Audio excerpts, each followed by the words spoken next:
No, no. Honorable Minister. Honorable Minister. Honorable Minister. Thank you. Thank you very much, sir. Thank you. You proceed. Thank you very much, sir, for giving me this opportunity to respond to you. This very sensitive issue. This is a very sensitive issue on which every member who has spoken for concern for the Dalits, and particularly when students are finding it extremely difficult to get ready and enter and find admission in universities, particularly universities of excellence. No, listen to that. Let me complete. Let the minister complete. Yes. Therefore, I would like to give our side of what we've seen and what Manya Rajnaji, the Home Minister, has been following. I've gone to the mortuary this morning. I've met with the father of the boy. I've met with the guardian of the boy. I've also spoken to all the student leaders who were there. Tiruchi Shiva, the honorable member, was also there. Other members of various different parties were also there when I was there. It is a truth that within 48 hours, the FIR which was to be filed had not been filed. But now, we have, after all of us sat there and heard everybody's voice, the father, the guardian, and the student leaders and the friends of this boy have spoken, we've heard, we very clearly directed the police, as per the instructions of Home Minister, that by 12 o'clock the FIR should be filed and a copy should be given to the father, to the guardian, and to any number of students who would want to get a copy of it. The issues there were related, and I would take this 1 minute of opportunity to explain, that the students and also the well-wishers asked as to why the SC/ST Prevention of Atrocities Act could not be invoked in the FIR which is yet to be filed, which will be filed hopefully by 12 o'clock. The police had given an answer, but however, invoking that amended act, it is possible for the police not to wait for a complaint specifically to state as to who has been abusing him. It is possible to state that yes, there was an atrocity committed. And that is what has been suggested to the police. That is one thing. Second, there were questions raised as to why abetment to suicide has not been touched. The FIR is not filed. Everything is being discussed, and there's a lot of communication gap, about which I take this opportunity to explain. Abetment to suicide, why is it not being invoked?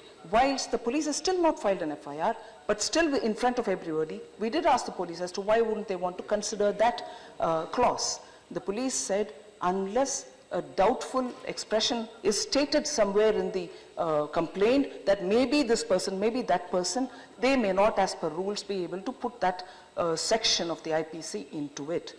But we have said that you can, in a general fashion, please do put it without naming anybody, because after all, it was seen by many. We do not know. The inquiry will have to establish what kind, was it a suicide, where it happened, what is the provocation and everything else. Subject to the inquiry, we've asked the police to make sure that these two sections are invoked and the FIR is filed. Moreover, on the larger issues about which many members have spoken, inclusive of the Thorat committee, which is not a committee which we've appointed all this time, it has been there for some time, Thorat committee recommendations and other related committees' recommendations have not been considered for improving administrative facility for such students in the universities, has not been taken up, and reforms have not taken place in universities. I have, under the direction of the Home Minister, told the students that in the statement that they're giving to the police, because many of them consider that it is not specific to this incident, but it has a bearing on the well-being of students from particularly these dispossessed class.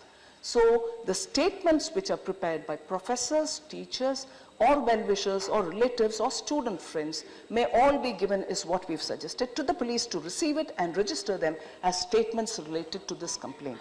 That's also happening. And therefore, what I want to assure all members here is I've reported back to the Home Minister after I visited AIMS this morning, spent about 1.5 hours with all of them. I have given a detailed report to the Home Minister, and he has clearly told me to assure the House that everything which is being put into the police complaint in terms of the larger and the incident-based statements will all be given a serious consideration. We are interested in making the universities a better place for students, particularly who come from difficult sections, socially deprived sections, so that the universities become a better place for them to study and be comfortable with. We sympathize, we are fully with all the MPs who've gone there. We will make sure, the family has also demanded that he was only son, there were two daughters. There are two daughters. One is a BSc nursing pass girl who's working as a nurse in a private hospital. And the other daughter is a B.Ed pass who's working as a teacher in some private school. The father desired that they be given some opportunity, job opportunities. The Home Minister has also very clearly said that he will consider the demand. I want to present this before the House and assure them that we have given the maximum attention and will continue giving it and ensure that the unfortunate incident is addressed and justice is given. No, one second.